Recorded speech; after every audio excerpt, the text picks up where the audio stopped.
Today's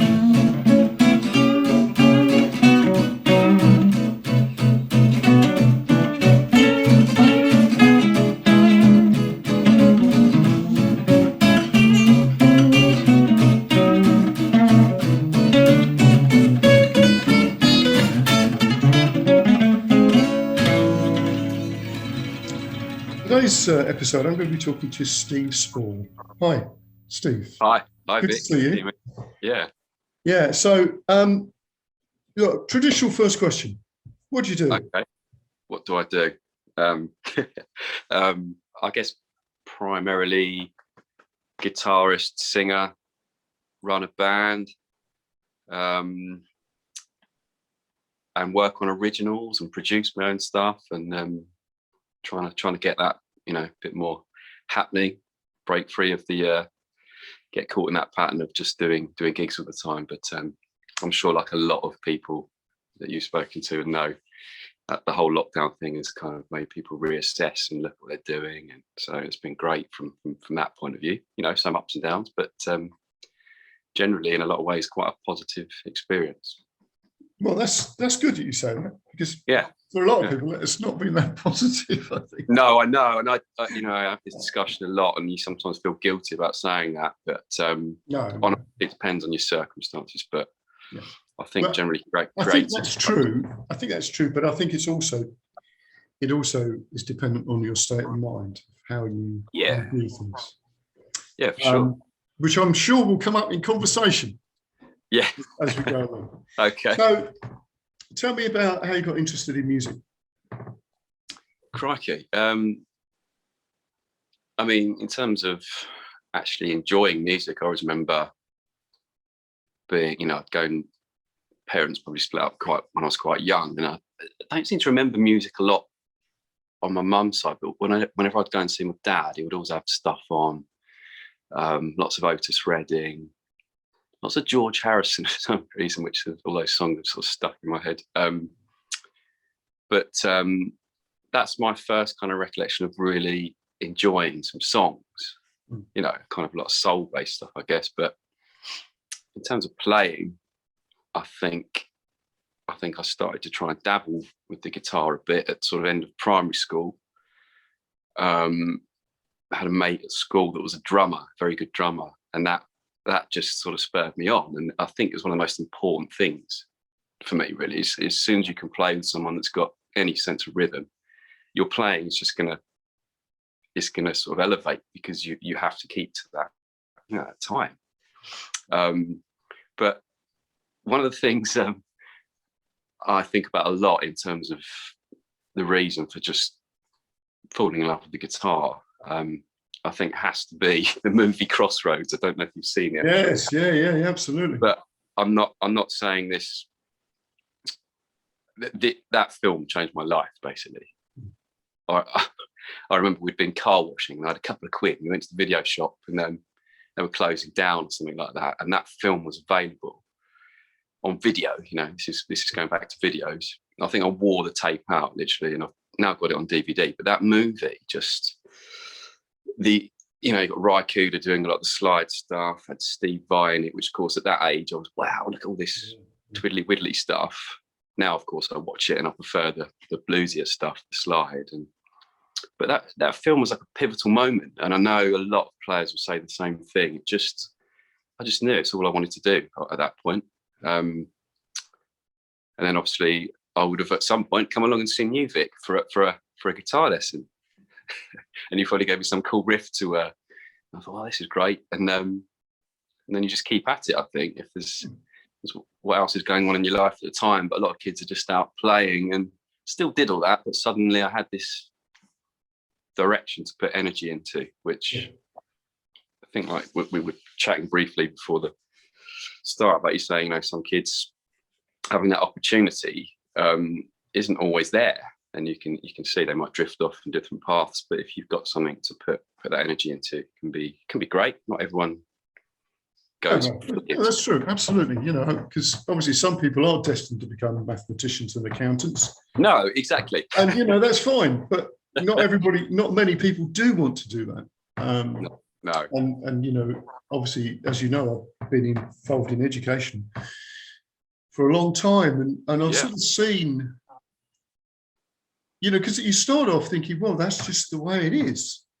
And then eventually you start to think, that's not really that good for a lot of people. No. And I've noticed schools sort of crushing creativity out of the kids who've got the flair for that. Yeah. Oh, interesting. I've just discovered something. I'm going to fix something in a minute because I've got a microphone here and it's not plugged in, but it's working on it. Oh, okay. I'll do something with that in a minute. But I've noticed that with that sort of passion for creativity, which a child has got, they don't even realize it's a passion. It's just what they do. Yeah. And then it's sort of, and it's not done deliberately, obviously. That's not what's happening. It's not like no, that. of course not. It's just the system, isn't it? It's not. It is the system, but it's not just the system. It's just the way society operates in that sort of thing. That it's easier to do things that are straightforward. You know, like lesson plans in a classroom situation. Lead it towards this very sort of left-brained logical thing. And I've watched that happen. Yeah. Over the years. And in the end, you get to the point of going, okay, you need a direction. Yes, you do that, which is what you said. But once kids get fired up, which is what you're, I think, expressing. Yes, yeah, definitely. It's definitely a turning point, you know. It starts to go in the direction where... Well, it can slip into kind of obsession, and then of course you're going to get teachers going, you need to pay attention. Yes, but that's part of it. Yeah. And that's a good thing.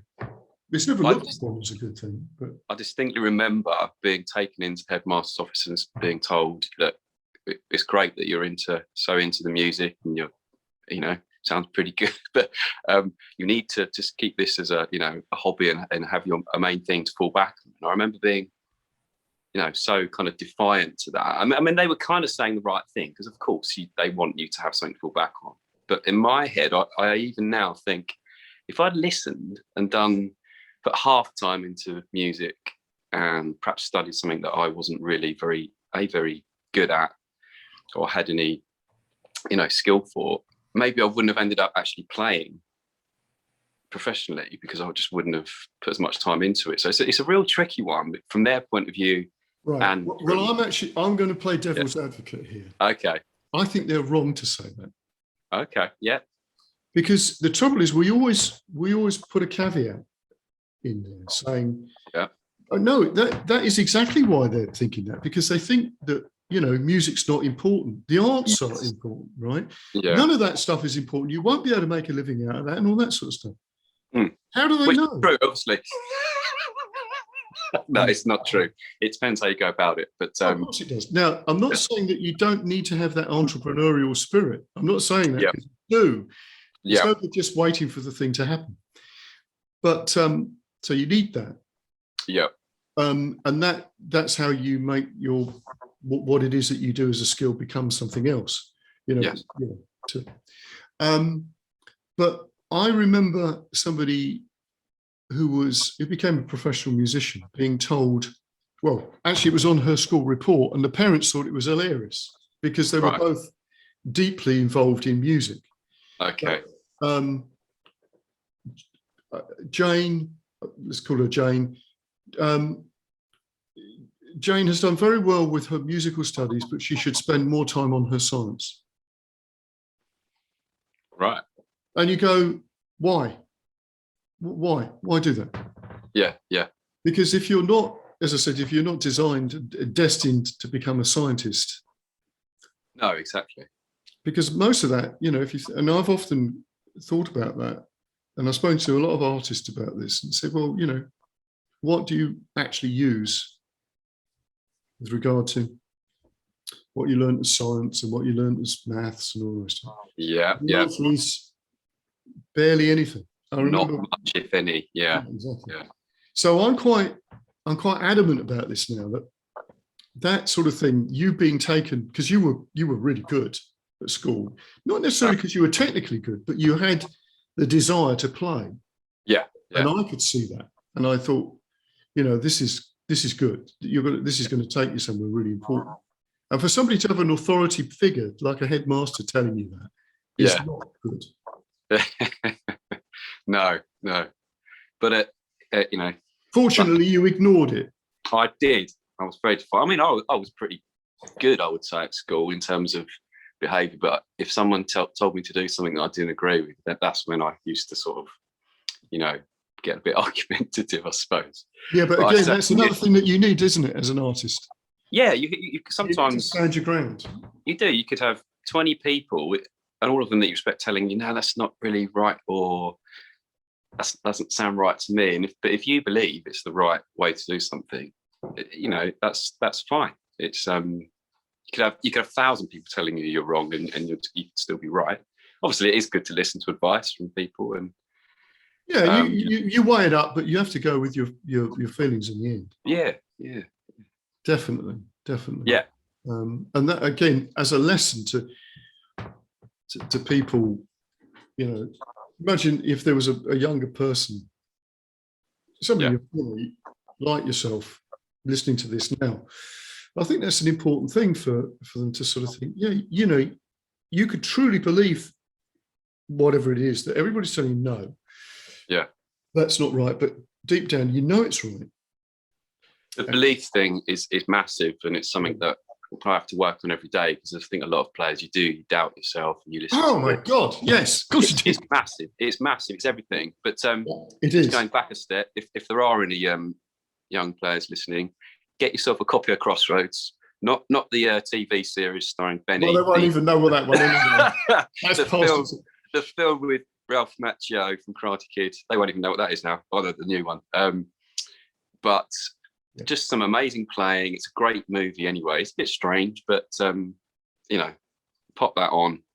If you're not inspired by that, then it's probably you probably want to pick a different instrument. But yes, or become an accountant. Yeah. It's obviously we're going to rib accountants today. It sounds like it. So. Yeah. So now, interestingly, because obviously your style, okay, you do lots of things, but one of the styles that you do is certainly not the things that you were doing at school. No, for sure. So how did you pick up on that sort of jump jive type jazz guitar type thing? Well, it's funny, isn't it? 'Cause I think when you're kind of early teens or younger, there might be people into that age, but I remember it being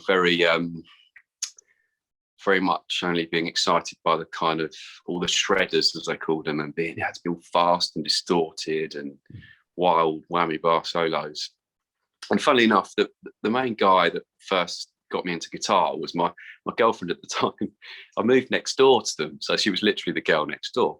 And Phil, her dad, sadly he's no longer around, but he played and he'd go out in the garage and have all this kind of 50s Buddy Holly and Shadows, and he had the Watkins copycat, the actual thing there, and I always thought, what's this old silly 50s stuff? And now, of course, I absolutely love that style, and I think that had a big influence, even though I didn't realise at the time.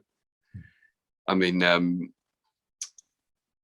but I've lost my train of thought. No, you were saying about about the influence of that sort of 50s. Yes. I mean, I think as you go on, you get very bored of the stuff that's hidden behind loads of effects, and suddenly you start discovering, well, I did anyway, people like Django, which is it's just God to me, really. Django is just the more you learn about him and the more you get into his playing. But again, I would have heard that at school and probably thought, and I've heard someone else say this before in a magazine, they said something like it sounded like weird circus music or something, and then now they hear it and are absolutely just mesmerized and blown away.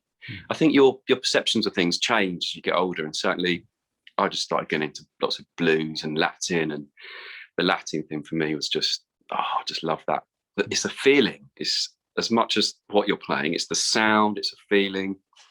And there was just more, for me, kind of more going on in that stuff that was real, because those guys can pick up a guitar and make it sound amazing, whereas a lot of these shredder guys, you take away their effects boards and they would be, you know, suddenly like standing naked in front of an audience of people. You know, I'm not saying that they're not amazing players, because someone else, and I still love listening to that stuff. It has its place. It's brilliant, you know, but I think your horizons broaden a bit, and you want to hear something different. Yes, I think that's a really good point, Steve, actually, because, you know, I used to, the sort of pep talk I would often do to people going to somewhere like Brit School or wherever, well, you know, you say you're going to meet the guitarist from hell on day one, and you'll look at this guy and you think, Jesus, you know, that is just ridiculously,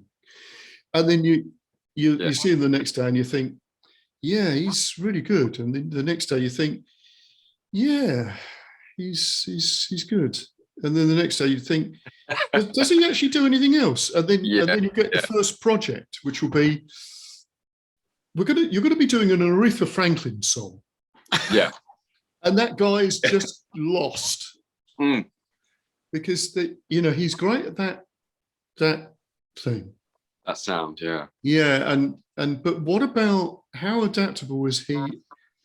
Not just by trickery, but what musicality has he got? Yes, the musicality thing is I think that the best players are always the ones that can combine that like technical ability, but with the feel and knowing when to not play and when to just put the right little chord in the right place. That's something that not everyone manages to get. They might be amazing, and whatever style, you know, whatever style of music is, but it's a different thing. The sense of timing, rhythm, and taste, and where you. Yeah. Now, you said something interesting early on about you had a mate at school who was a great drummer. Now, with my sort of NLP helm, I would say that is a significant thing about how you play. The fact that it's about rhythm. Yeah. Because one of the problems that guitarists have, especially the bedroom guitar players of the past, is that they were never in time. Yeah. They never had that sort of feel of rhythm. You know, playing along with a drum machine would have been, you know, even like the old push button one. Yeah. Was that sort of way of really getting some sort of that feeling of a groove that didn't wander. Exactly. You know, unless you wanted it to do that. Yeah. And I think that's an interesting point, because you're saying about the drummer thing. So immediately you're on that vibe, you know, that it's about playing to that, you know, to the groove. And then you're saying about liking Latin. Yes. Because that is absolutely that, isn't it? It's that infectious thing about the rhythm, and where you can fit into it. Exactly. Yeah. Because you can't just play over the top of it. You've got to be in that sort of, you know, that clave sort of thing. You know, you've got to be sitting in there somewhere. Yes. Yeah. And it's just, you know, it's when you've listened to just straight ahead stuff for years, and suddenly you discover all those different rhythms. It's all those exotic flavors. It's just brilliant. It's just, you know, it's like suddenly going from just having fish fingers and beans and chips every night to having a lovely curry or a nice Thai food, or, you know, some spicy Mexican. I think of it as like food. You don't just want one meal every night. It is. It is, isn't it? There is that thing of musical styles that are that. I mean, Latin definitely is. It is a sort of a melting pot of all the influences, you know, from Africa and Spain and indigenous people and all the rest of it. Yes, yeah. I mean, for sure. You know, now it's. I think growing up, there was almost that thing. You either liked this or that or that. So you were into rock or rave, or then rock became sort of the grunge movement, and then.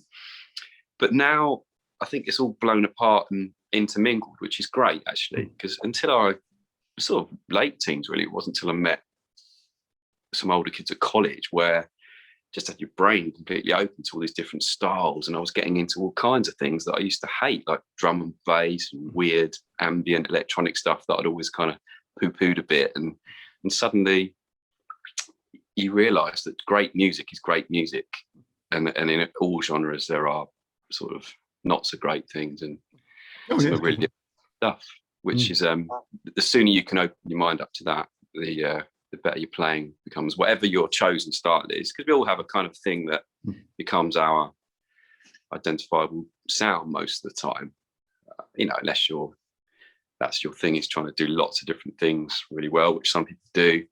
Most people have a kind of flavour to their playing that you can kind of track back, but that still doesn't mean you have to just listen to that style to learn. You could listen to something completely unconnected and still lift out a little line or something that makes you go, oh, that's really cool, little trumpet line there, I'm going to put that in this definitely death metal riff, no, that's a really important point, because again, if you think about people like Hendrix, that's definitely what Hendrix was up to. There's lots of ideas that come from all sorts of things, from jazz sax players and stuff. You can sort of you get these things that were going on, and obviously that the guitarists who are sort of deeply influenced by sax players and not other guitarists like Alan Holdsworth. Yes, that's where the sort of real originality comes in, I think. Yeah, definitely. So you mentioned college. Yeah. So was that your left school and you went to college to study music? Yeah, left did the whole sixth form thing, was just a sort of big joke, really. And then did I think it was called a B.Tech diploma or something in popular music, which I won't say where it was and everything, but it wasn't very good. It was like the first year they were doing it, but what was good was the sheer amount of other musicians. Yeah. And we'd turn up and there would be no tutor, so we'd just go in the studio and start doing stuff. So it was great in that respect. Maybe that was the best thing. Probably, yeah. Do you know what? It's one of those things, but it's like a silver by line. Default. Yes, yeah. But it's such a great couple of years that was. It was just being opened up, like I said before, to so many different styles, which, whether you realise it at the time, is helping your playing, because you're getting other influences coming in, so you can break free of that monotony of just the same. As we both know, there are so many players out there that are just stuck in that kind of pentatonic thing, and then suddenly you discover someone else playing something with a bit more colour, and you just think, wow. And then you can't really go back once you've it. No, that's absolutely right. So yeah, obviously I think that's the thing about by default that you and I think in actual fact connections that you make within the college thing, that's always been like my advice. You go to a place that you can make as many connections. Yes, yeah. And I heard a funny story from Ben Thomas, Adele's guitarist, because he was at Brit School with Adele. Okay. And that's how they basically, when she started off, he was in her band. That was it. There you go. In fact, they started off and he was, it was just the two of them. Right. Doing some of the gigs. And of course, Brit School make a big thing about Adele being there. Of course. And rightly so. But she wasn't there very often. Right. She just didn't turn up, apparently. There you go. So it makes you think, well, and that's fine, because it's like, well, I mean, Ben's point was, when she was there, but everybody knew that she had something. Yeah. An extraordinary sort of ability. And I think that's, again, that particular place was amazing for that. Oh, yeah, but it was. So even if you just turned up and just met the people, that probably was the thing that you had to do. Exactly, yeah. I suppose a lot of them went off and do you want to come and have a jam? the weekend or something, or do this, and then that sparked off all kinds of Absolutely. collaborations and relationships. Yeah. So after you did that, then did you just get straight into playing, or did you go off and do something else? I didn't really. It was funny. I mean, I was very lucky quite young, probably when I'd first, not long after I'd met you. In fact, I actually remember, I think we supported you doing a gig somewhere. Yeah, once. probably. We had this band, and we were really lucky. So I was in a sort of a really great band when I was about 14. Oh, yes, you did. You did support us, yeah. And then there was a big sort of gap, a bit of a hiatus, where I just kind of got into a lot of electronic stuff. And the guitar almost became a kind of, it's weird. It was like almost having this weird couple of year break. And then I just fell completely back in love with it. And it's just, that's what all I've done since, is just build up gigs and start running the band. But going back to the younger band, that grounding and that experience, once you've had a taste of that, I think it's very hard to then just go and do something, regular, whatever that means. But one of the experiences of that was we went on a thing called Rock Shop. You've probably heard of it, with Herbie Flowers. And that week, again, that was a life-changing week. I mean, you would turn up. We were one of the younger bands, but there were a lot of, lots of heavy bands, lots of mixture of sort of girl singers, and there was like a Beatles cover band. So it was a real mishmash of things. But every day you'd go and do these workshops, come down in the evening, and you'd just have a jam. And that 1 week of just playing with all those people and having to do like a gig at the end of it was just the most amazing thing. I think he's still doing it now. And I mean, this is bearing in mind that I'd have been about 14 and I'm 42 now. And I think they've still been doing those. I mean, he seemed old to me then, Vic, but now he must be. Yeah, he's getting on a bit, isn't he? It was so great. I mean, one of the best weeks of my life, hands down. So once you've done something like that, it's very difficult to imagine yourself doing anything else, really. Totally. But yeah, a bit of a gap, and then so I suppose that took me to kind of early 20s, and then just ever since been doing, started off doing little duos. Didn't used to sing, and now I sing a lot myself for the last 10 years. And you sort of realise what a buzz that is, as well as playing. If you're playing and you get the right gig, and there's just nothing like it. As we all know, it's the drug of choice, really. It's just, there's nothing that compares to it. That buzz of seeing people, even on a small scale, just locally, just people enjoying your music at a party or an event. It doesn't have to be, Wembley Stadium or anything. As nice as that be. It's not even still there, is it? Is Wembley still there? I don't know. I've been keeping my head down, mate. Yeah. It's a bit like, when I sort of think about the world of where you thought you'd play. Yeah. And now you look at it and think, well, actually, would I like to do that? I'd like to do the world tour. I think to myself, no, actually, I don't. No. And I actually got to that point relatively quickly. I started to realise that I wasn't sure whether I'd be okay with it. Right. And I had a couple of near misses with things, like a lot of bands do. Right. Which were like colossal things. You sort of think, oh, this is it. Here it goes. And then suddenly it just evaporated. Right, yeah. And then I was starting to think, well, actually, I'm not sure. I saw enough of that bit where you realise that it's going to be a bit of a struggle. Yes, yeah. So, the Wembley Stadium thing, yeah, that would be nice, wouldn't it? Well, I'm sure it'd be a different thing, and it must be so euphoric, if you've got a crowd of people. But, not, having done a few big festivals, there's a different feeling. But the intimate gigs where you could see people and you see their faces, they're right in front of you, they're dancing right in front of you. Yeah. That for me is just, it's golden. If you hit that magic moment where everything's cooking just right, there's nothing. Whether it's in a small venue or thousands of people, it's the same buzz. Mm. So I'm just wondering because I grew up. My teens were spent in Dartford.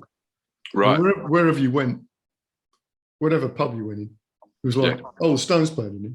Oh, right. You know, they played in that corner over there, and you look at it and you think, really? I mean, tiny. Yeah. And Keith Richards made a comment about the fact that Jagger could do all these moves on a tabletop. Okay. And that actually makes sense because these places were so small. Yeah. And then you think, how did they make the transition from that to the massive? Because nobody had done it. Yeah, the Beatles were doing it, but again, it was still people standing around playing guitars. Okay, the Beatles were great at doing the thing, all the raconteur stuff and whatever. But Jagger had the moves, right? So how did he get that? There's something quite amazing about that. Yeah, I guess maybe the first night they were might have been rabbit in the headlights, but I'm sure they got used to it very quickly. Yeah, but it's just an interesting thing because again, I think you're saying the small gigs are great, and I tend to agree with you actually. I tend to prefer the small little jazz, the little jazz thing. Yeah, mainly from a sound point of view. At least you can most of the time get the sound right in that setting. When you suddenly hand it over to someone else, you're at the mercy of the sound team, monitors, things feeding back. Well, a lot of bands use the in-ear stuff now. I'm still pretty old school. We don't do that. I like to be able to hear the stuff. No, I don't use that stuff either. I'm saying that I've got this now, but that's about as near as I can get to that. But yeah, I know it's interesting, isn't it? But I think also that fact that you can almost talk to the person in the audience just down there, and you get to learn how to deal with some of the heckling, and people want they want you to do, whether they just like a bit of a. I think when you're younger, that can put you off sometimes, but then sometimes you kind of, hey, I do this, and you learn how to respond and get them to just do what enjoy what you're doing. And I tell you a story. I saw Chaz and Dave. Oh, right. Many years ago, I was doing a gig with. Well, I was actually I was sound like stage manager. Oh, so right. Sort of people coming on and off the stage and all this. Yeah. And it was down in Ashford.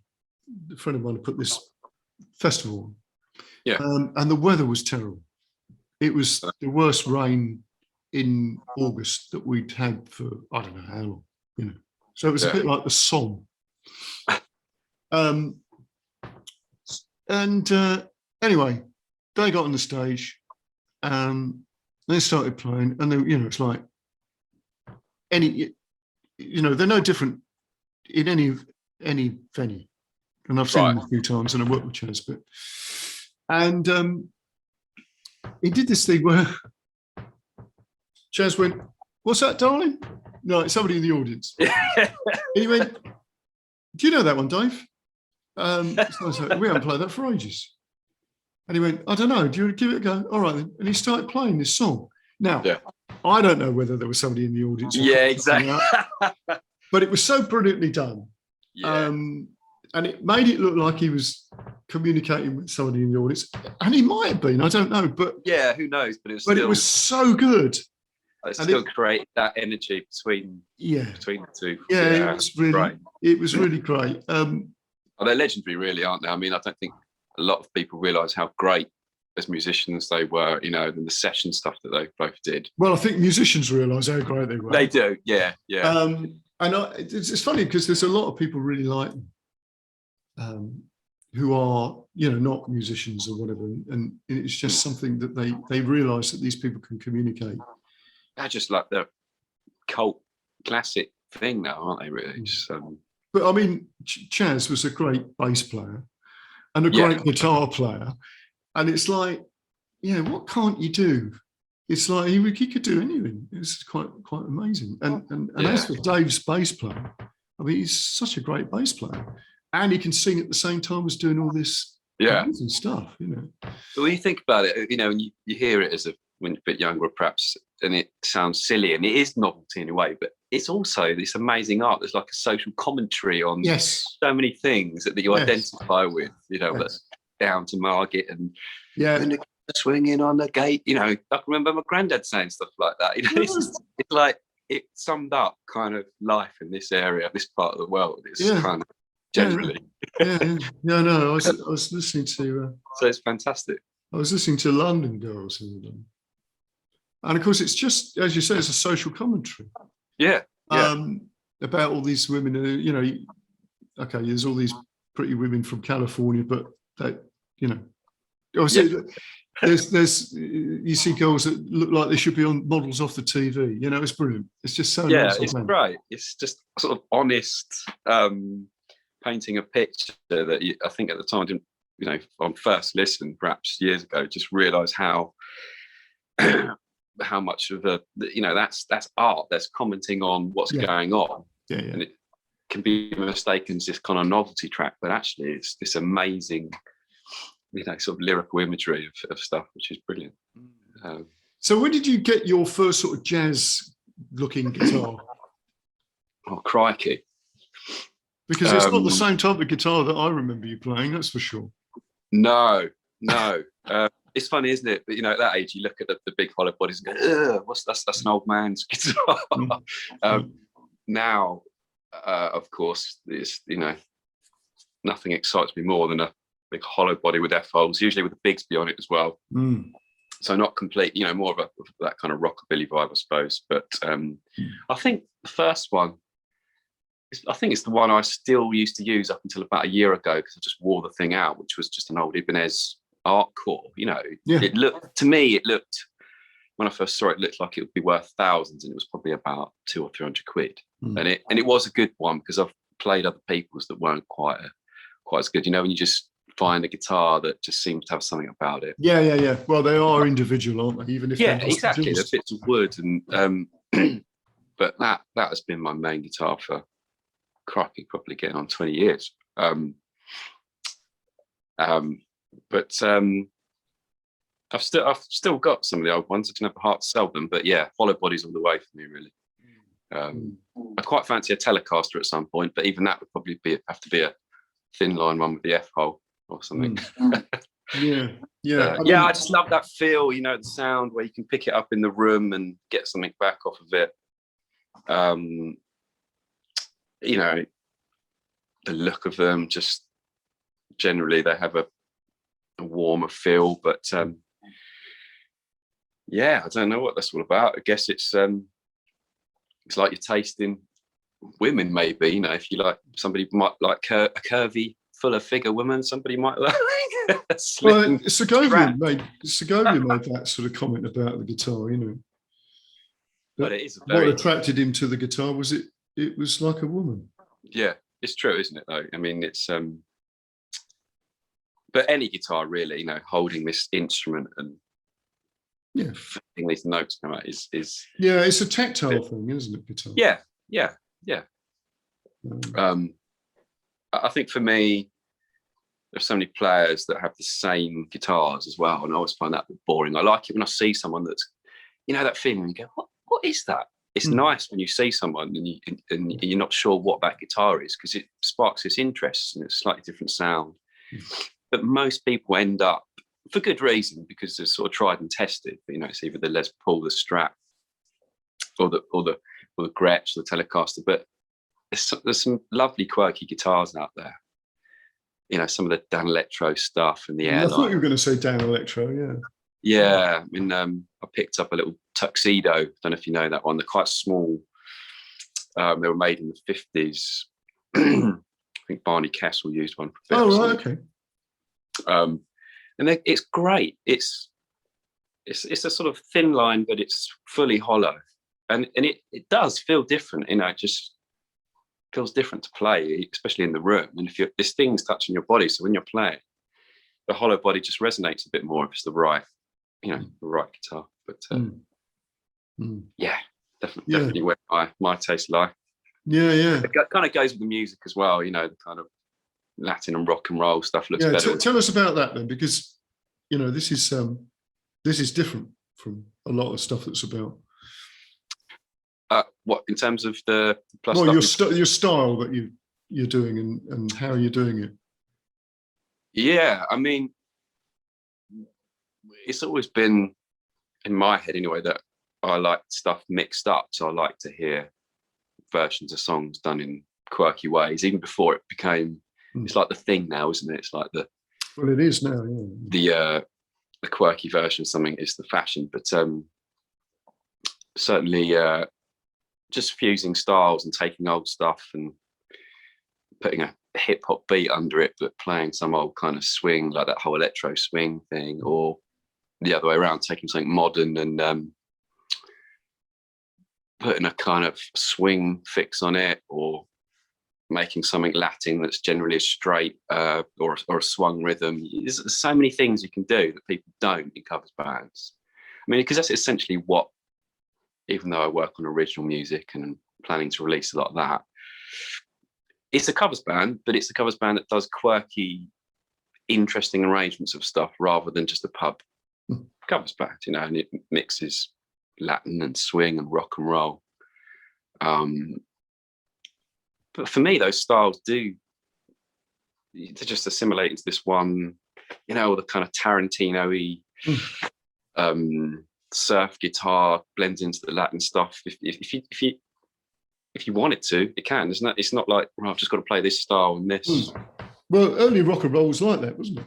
Yeah. You know, it was just a sort of a hodgepodge of, you know, Hispanic and exactly. Some of those rhythms were definitely Afro rhythms that found their way in there. And, indeed, yeah. And then it was, you know, it was whatever was the packaging for that.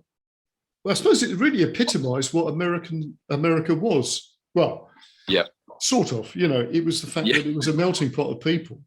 Exactly. But sort of predominantly with a sort of white sheen over the top of it. If you sort of you're right. Sort of repackaged. Yeah, kind of repackaged. I won't say homogenized, but because it was still great to hear some of that stuff. But I think it's only recently, really, where a lot of the true stuff has become, you know, the whole Buena Vista thing, where Raikuda brought those Cuban guys. That was quite a bit of a turning point, really, for Latin music. But it was still there. You're right. A lot of those grooves are actually interchangeable. You could be playing a kind of Latin thing over it, or a rock thing, or it's how the other stuff over the top sits in. Yeah. And once you understand that, it's just a freedom in it, that you can just mess around with stuff. Well, it's the idea that if you went back far enough, then there would be no real rules anyway, because nobody knew that there were any rules. Yeah. So you would be playing, you know, okay, certain musical traditions sort of stuck to certain things. I remember when I was trying to organise Blues Camp, I went on to one of Jamie Aebersold's summer schools, because he was the guy who was doing the jazz backing stuff and whatever, but he had the summer school that would come around. Yeah. And I just wanted to see how this guy did it, you know, to get the format. Okay. I can't remember the guy's name, but he was one of the keyboard players for the Jazz Messengers or something like that. You know, they were all sort of professors of jazz as well as being jazz musicians. You know, and he was quite. This particular guy was quite spiky. You know, you could get him on the wrong day, and it was only there for a week, and he could be a little bit, you know, sort of slightly sharp with people, you know. Right. But went out with him and another one of the teachers, because they sort of picked up I was obviously doing this because I wanted to do something with this idea, you know. And he said, you know, I really, you know, so I said to him, you know, I'm not a jazz player, you know, but I like jazz, but I'm not a jazzer. But I like, because it's like taking your head off and sticking another head on, you know, when you're playing jazz. Yeah. It's really quite different. Yeah. And he said, well, it's interesting. He said, because, you know, we go on these sabbaticals, you know, take 6 months off and go to Brazil and play bossa nova, you know, for 6 months. Nice. Yeah, not bad, eh? And he said, the interesting thing is, because when you start playing with Brazilian players and you do your jazz thing, they go, no, you don't do that. Yeah. Yeah. So, you know, you got this like dong, dong, gang, gang, gang, and the boss, the jazzers, the Brazilians go, no, you don't do that in bossa nova. It's literally dong, dong, dong, dong. You don't want all this dong and dong. That's not what we do. It's literally no. It's literally that simple. And he said, because it's a drum. That's all it is. Dong, dong. That's what it's supposed to be. Right. But of course, you guys got hold of it. It becomes all this other stuff. Yeah, yeah. So I thought, well, that's interesting because you think of bossa nova and you think of it from that, you know, what we. Yes. I mean, how much of stuff that we've, you know, brought to believe is this authentic version of something that is a kind of refined, more saccharine version, or like you say, the kind of, it's the imported version that's been slightly toned down or tweaked. A bit like the fact that tikka masala isn't an actual curry. No, dish. exactly. Exactly. The same principle, but not the best example, but the same thing. No, I think that's a really good example, actually. Yeah, yeah. Because it's like you think that is something that is a real thing, and it's not at all. Yeah, yeah. That's what we understand it as. Yeah, but then sometimes that's fine, isn't it? It creates this kind of, you know, a mutant variation of something that can be just as good. So, well, I think that's the thing. It's not really a case of it being like the original, because to be honest, because you know, if you would have done this anyway, gone back and listened to an original recording of something. And I was obviously deeply into reggae, as you know, and I would be listening to some reggae artist recorded in some sort of shack somewhere, and to be quite, or blues, you know, and to be honest, it was pretty dire. Right. But as a musician, you'd pick up on something that you liked about that. But for most people, it'd be like, that's miserable, isn't it? You know, or it's just, it sounds horrible. Almost too authentic and real that you can't almost digest it. You can't, because it's not. It doesn't come from your culture, and that's the problem, that you don't know. I was like the other day. I work. Well, I haven't. No, I saw Sam last year. Sam Kelly, the drummer, and I was interviewing his brother George, and they were born in Jamaica. And Sam had been talking to me about Rastafarian drumming. Okay. Not reggae drumming, but Rastafarian drumming. Right. And you listen to it, and again, you have to put your musicologist's hat on. Yeah. I think, well, that drum pattern is just like, I can't remember exactly what it was, but it was something like one, dum, dum, dum, dum. That was it. That was the drumming pattern. And there'd be a lot of chanting over it. And you think, okay, all right, I get this, because it's a spiritual thing, right? And it's not about what it sounds like as a musical thing. It's about what it does to you. And then that's true of lots of things. You take samba back to its roots, and you take, you know, whatever back to its roots. It's actually something deeper than it being, oh, I like this, I can dance to this. It's not about that at all. It's something much deeper. Yeah. I mean, the thing is, you could go back even further and say, but even though that original form of that would have been some kind of crossbreed between someone coming into that country and with some weird instrument, you just keep going back a step each time. It is what it is. It's all music, as long as it feels good and feels nice. In fact, in a way, there's a spirit to the song, or a spirit to the style. And if you can pick up on that, then it seems to that seems to be the thing that wants to live through whatever it is that you're doing. Yeah. If you say that to people who aren't musicians, that's a bit sort of woo-woo, but there is something in that. Because you know when a song's right. Yeah, you do, don't you? I mean, I think it's why I struggle with a lot of modern stuff that just doesn't seem to be the same amount of soul in it. No, and that's something that keeps coming up in conversation. I know that's a whole other conversation, but but it really is something. I mean, how often when you want to listen to something, how often is it something modern or something from, 20, 30, 40, 50 years ago? For me, it's always something from the past, because it sounds better than something that's been made recently, it's usually a better song, better, you know, I'm not saying there isn't great stuff around, because there is, but a lot of it gets lost in amongst all the kind of overproduced pop that doesn't even have a song there. It's just a kind of and also, you know, you listen to the voice and you go, there's sort of a human voice in there, but it's been so auto-tuned. Yeah, it's been so tampered with that it sounds like they're all gargling or sort of yodeling at some point in the vocal. Yeah. And you go, well, where's that come from? Well, I know where that's come from, but, you know, it's just like, well, why does everybody have to sound like they've got that sort of yodeling thing going on? Yeah. It's difficult, because you find yourself thinking, is that just because I'm getting old? And I don't think it is that. I think it because I'm quite open to all kinds of crazy, you know, electronic dance that, you know, it's just something missing from it. I think we hit the pinnacle maybe in the 90s, and since then it's just gone downhill. Same with films, same with music. And I know that sounds really depressing, but it's not, because there's so much stuff to still discover from those periods. That you'd be there all day looking up great music. But there is some brilliant stuff coming out. I probably wouldn't be able to name anything that modern that I think there isn't a better equivalent that has already come out like 10, 20 years before it.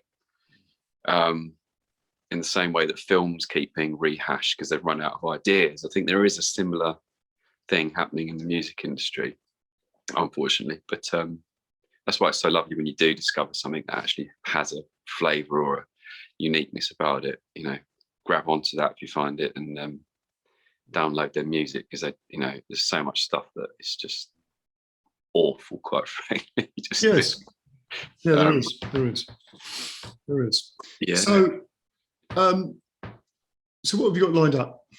I've got lined up. Well, I'm about to start, you know, talking about releasing new music. I have been working on stuff that obviously I like to think is quite quirky and original, mixture of sort of Latin stuff that's got quirky Tarantino-y flavoured songs to it. Under I'm trying to come up with this artist name, which I ended up choosing SHAKES LUANO. I don't know why, but it's only taken me about 10 years to find that. But band-wise, just gigs coming up to Christmas. Few things in Rye, where I seem to be playing a lot lately. Okay. Hopefully playing outside the Kino Cinema for something called Window Wonderland, where everyone decorates their windows with quirky artwork, and so some nice little gigs like that.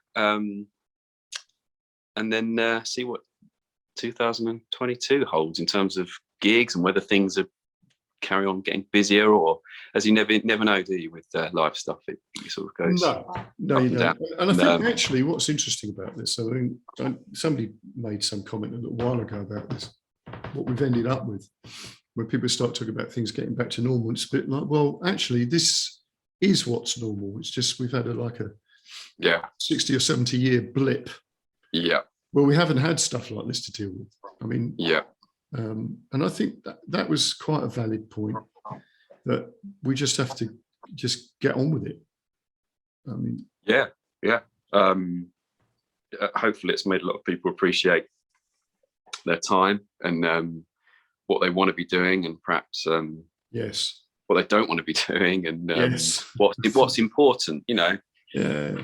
From whether it's you're playing, or your music, or your circle of friends, or people that you think, oh, that was a bit of a waste of time, you know. It just puts so many things into perspective, and I think that's great for creative people and just everyone, really, if you can see it from that point of view. Obviously, if you're stuck in a flat the whole time, it might not have been as good. But well, you have to find an excuse to get out and do some exercise. Yes, which at least we could do that. I mean, I have connections with people in other countries. And some of the countries, it's been like, you know, that's quite repressive, to the point you think, maybe we've been all right, actually. You know, I don't like governments at the best times, but maybe it's not been so heavy-handed in some places. But Yeah, been an interesting one, hasn't it? But yeah, I love just disappearing into my little kind of home studio and not having that pressure of knowing I was trying to get ready for a gig, or you get in a different mindset and you can't get into that production mode very easily. It used to take me a few days to put the different hat on if I'd been busy with a few gigs, but the lockdown, it took away that kind of pressure, just so you could just work on something in this very free, creative way without with thinking, well, what else have I got to do apart from, do a bit of cleaning up or whatever, tidying up. But kind of a lucky thing to happen in some respects. At first, obviously, it wasn't, because you had to think, wow, money and all those sort of pressures. But so hopefully for a lot of people, it was the same. I know there's probably people that it wasn't, and I know people, personally, that it was a terrible time, but that's c'est la vie. There's a lot of positives that have come from it. Yeah, well, you got to frame it in such a way that you can do something. Yeah.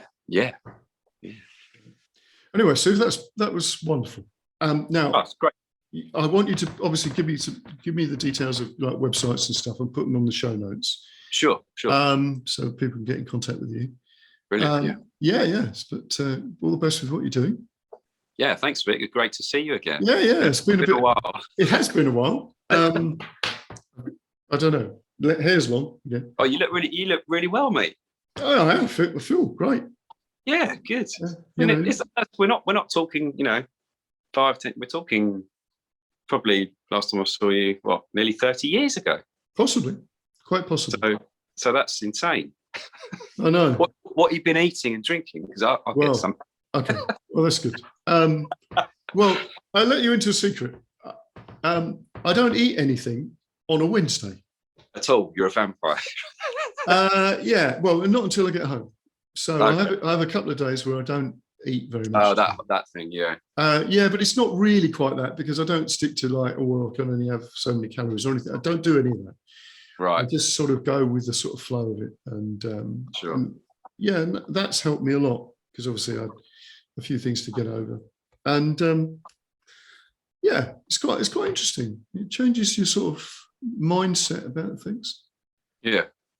Once you get over that, when you first start doing that, you think you're going to die. Right. Because you get hungry and it's like, okay. And then once you get over that and you realise you're not going to die, and actually you could go for like 40 days with no food. Yeah. Which is ridiculous, isn't it? To think that you could go that long without any food. It is actually, yeah. 40 minutes is good if I'm lucky. Yeah, well, for a lot of people it's like that, isn't it? But it's quite interesting, and I found that's been that's been good for me. And I've been doing that for a number of years. So no, I seem to remember you were even I was always doing quite holistic and pretty much. Yeah. Pretty much, yeah. So, oh, good stuff. Yeah. Anyway, yeah, that's what I do. So I don't think there's no magic to this. So anyway, mate. So all right, Vic. Good to see you, and all the best for everything. Likewise, thank you for having me on the podcast. It's a pleasure. Great stuff. Cheers, mate. Yeah, see you soon. Cheers. Bye.